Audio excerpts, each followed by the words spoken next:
Welcome to the Arsenal Blueprint. I've got to keep my voice down because it is the early hours of the morning here in the UK. It's 4:45. Just watched Arsenal versus Chelsea, and I've just after the match been on Football Terrace, bit of banter, and as Arsenal absolutely annihilated Chelsea this evening in Orlando. Arsenal 4, Chelsea 0. So once again, Thomas Tuchel he seems to struggle against Arsenal, and believe it or not, Tuchel out is trending. It is currently trending. I'm not sure how high, but it's trending. Apparently it's a conspiracy and it's all Arsenal fans tweeting it. No, it's not, it's Chelsea fans. And I said, I think, for me, Tuchel inherited a great squad of players. And all he did was a Di Matteo, essentially, right? He walked in halfway through the season and he won the Champions League. That's exactly what Roberto Di Matteo did when they won the Champions League in 2012 against Bayern. Half a season, right? That's all he did, right? And he almost didn't. He only sneaked into the top 4 on the last day of the season. Leicester, I missed out. And since then, he's gotten to 3 domestic finals, 2 FA Cup finals, one against Leicester last season, and the season before last, and the season's just gone against Liverpool, and the League Cup final against Liverpool. He's lost all 3 finals. Signed £100 million striker in Lukaku, who's an absolute. He's got to go down as one of the worst signings in Premier League history. One of the biggest flops. I don't think we'll ever see Romelu Lukaku play in England again. I think he'll finish his days in Italy. It's just an absolute flop. And that was Tuchel's signing. People, you know when you've got problems. They're not Thomas Tuchel's players and all this. That's when you know you've got issues at your club. Arteta had that for ages. Slowly but surely, you look at this Arsenal team now. They're all Arteta's players, all of them, apart from Saliba, who was signed by Emery. Ramsdale, Tomiyasu, Cedric, Gabriel, Kieran Tierney was Emery,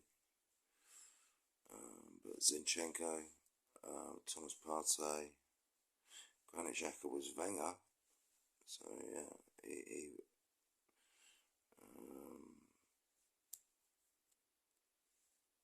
Saka, of course, Academy.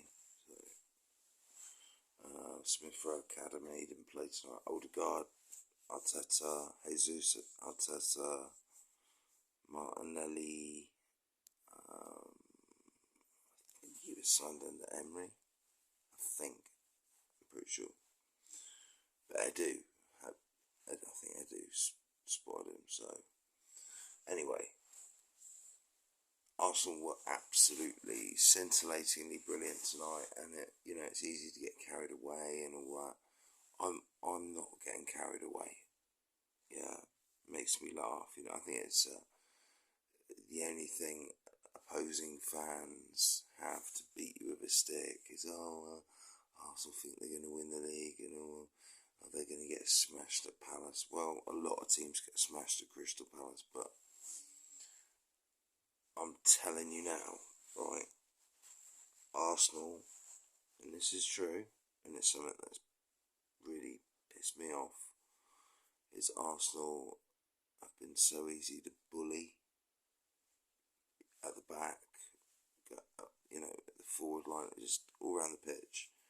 This Arsenal team are tough cookies. They've got some really tough defenders like Saliba now. He is a tough ass. Gabriel, tough. Tierney's tough. Tomiyasu's a beast as well. I mean, Ben White's no, pussy either, is he? Either way, we've got some, and Zinchenko, if he plays there, he's tough. Very tough.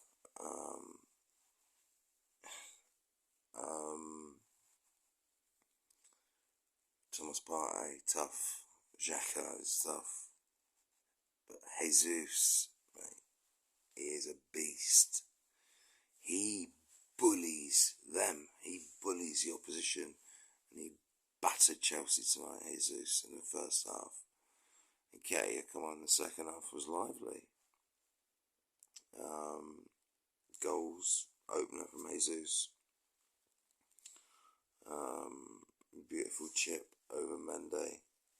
Mendy's distribution in the first half was absolutely appalling. Led to Arsenal's second goal.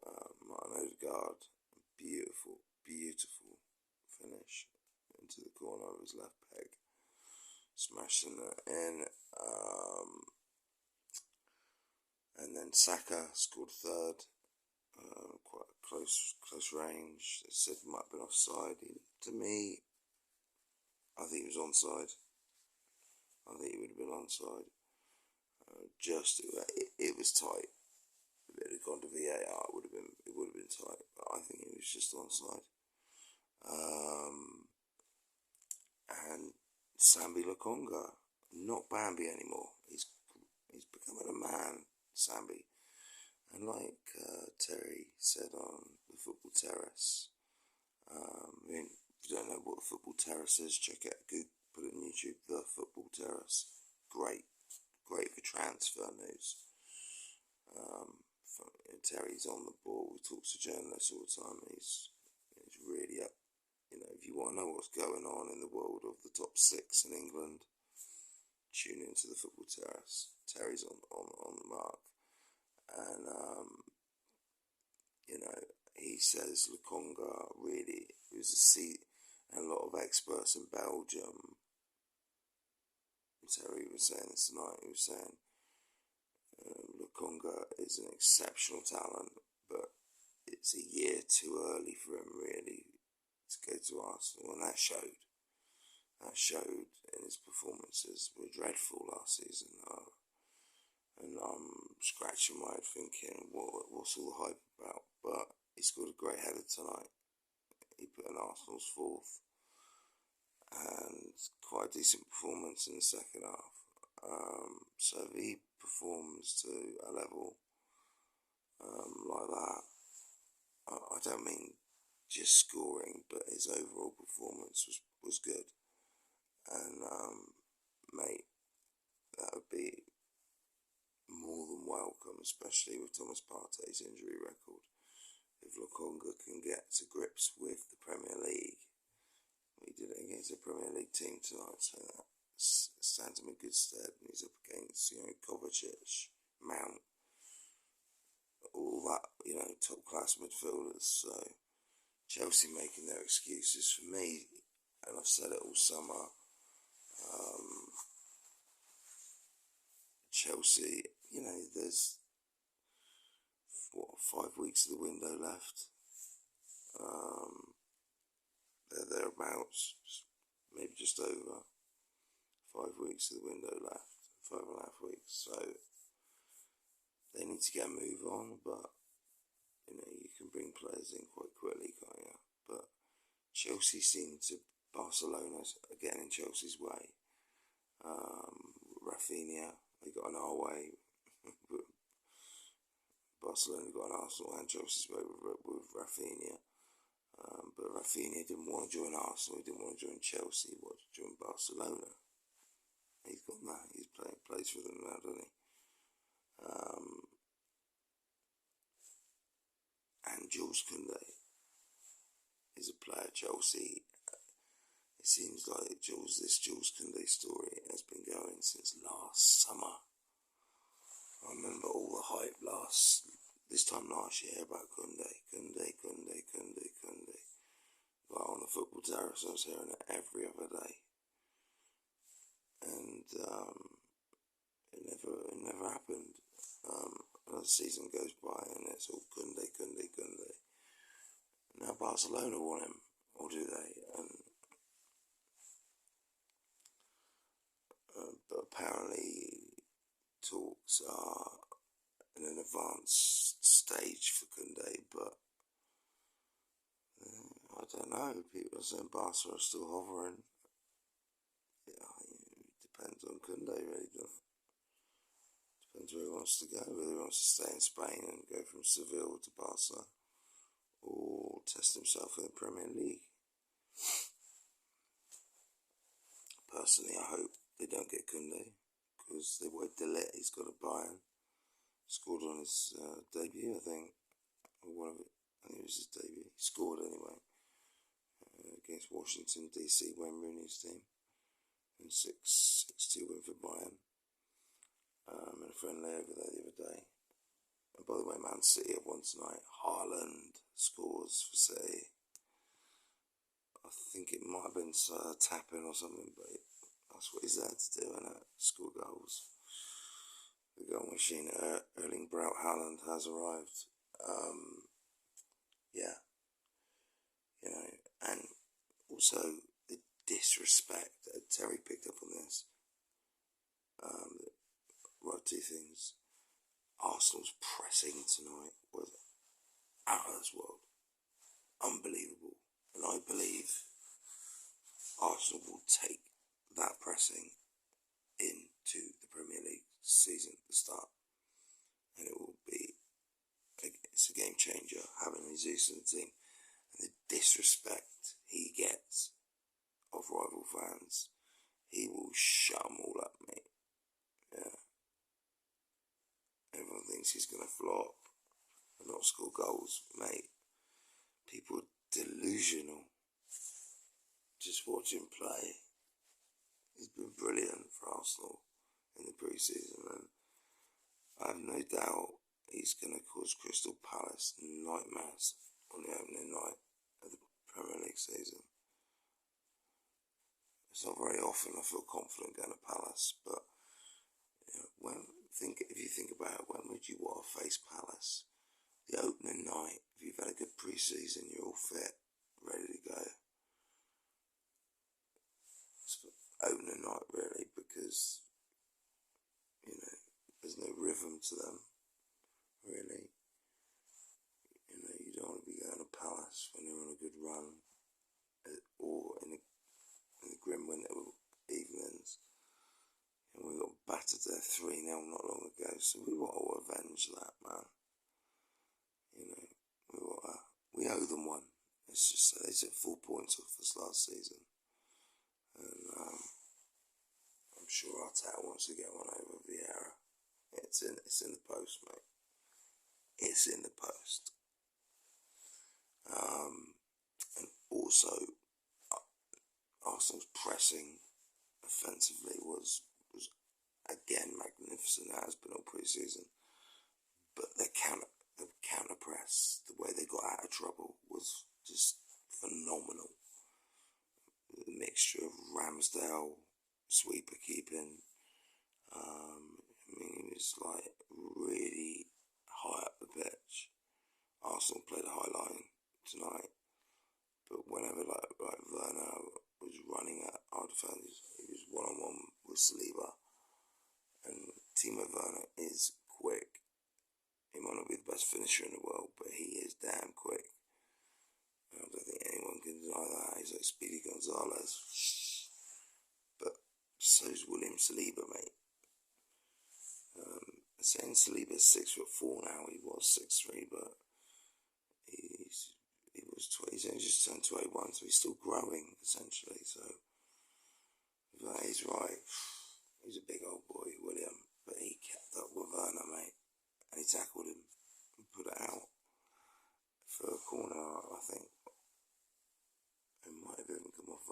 goal kick, I'm not sure, but he put in the important tackle, and this guy has got man of the match against PSG. He had Mbappe in his back pocket in the match. So if you can have Kylian Mbappe in your back pocket, you're going to have most attackers in the Premier League in your back pocket. I think he's going to be one of the most hated defenders to come up against this season. It's tonight. If Arteta didn't fancy Saliba, he would have played Cedric, because it was like basically full strength teams going at it, really. What you would consider Chelsea's best 11, Arsenal's best 11, essentially. Obviously, injuries and that. But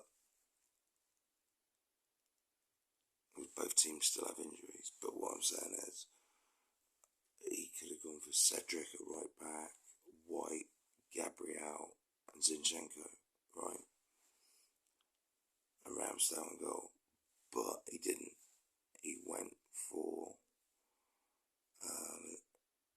which I think will be, what he went for tonight, I think pretty much will be what he goes for at the start of the season. I don't think Tomiyasu is going to be fit for the start of the season. I mean, this guy's been out for like 4 or 5 months now, almost. Injured. It's pretty concerning. But he played White at right back and Saliba and Gabriel together. I think he really likes the partnership that these two are building, and I do. I've got to say it. They're two massive commanding centre backs. I think, I've got to be honest, I think Gabriel can learn a lot of Saliba, even though Gabriel is more experienced and older. Saliba, for me, looks the silkier, more rounded defender. He doesn't look like he's going to give the ball away under pressure. He's the sort of guy that always finds that pass to get him out of trouble, like the best do, like a Van Dijk, like a Rio Ferdinand. Reminds me a little bit of a young Rio. Even though, people may laugh at me, mate, but he does. Reminds me of a young Rio Ferdinand. I think he's going to be a hell of a player. Well, he is a hell of a player, but he's going to be amazing. Awesome. Right, I'm out of it, guys. Great win for the Gunners tonight. 4-0 over our bitter rivals, Chelsea. Yeah. Tuchel out. I've been saying it for ages.